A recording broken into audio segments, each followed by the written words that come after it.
virus corona, utamanya pada COVID-19 yang telah memberikan sebuah dampak begitu besar di dunia ini, termasuk di Indonesia, dan tidak menutup kemungkinan semua daerah yang ada di.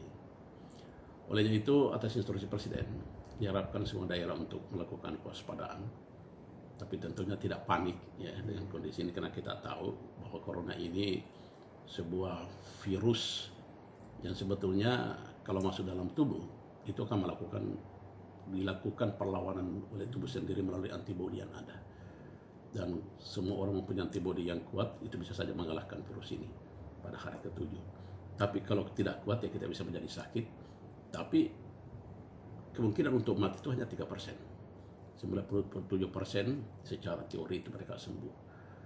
Inilah sebagai sebuah dasar untuk kita tidak perlu panik, tapi harus diwaspadai karena ini menular begitu cepat dan dapat menyebabkan terjadinya angka kesakitan kepada seluruh masyarakat.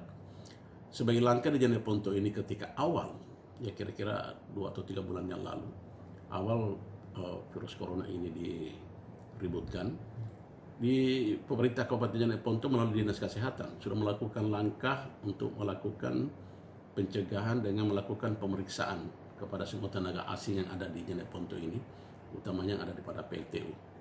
Bekerjasama dengan kantor kesehatan pelabuhan KKP Makassar, Dinas Kesehatan melakukan pemeriksaan kepada 148 orang asing pada saat itu. Kenapa mereka yang melakukan pekerjaan? Karena sumber penularan awal itu adanya di China. Nah, dari hasil pemeriksaan dari 148 ini secara indikasi itu tidak ditemukan adanya indikasi pada mereka. Lalu kemudian dengan sekarang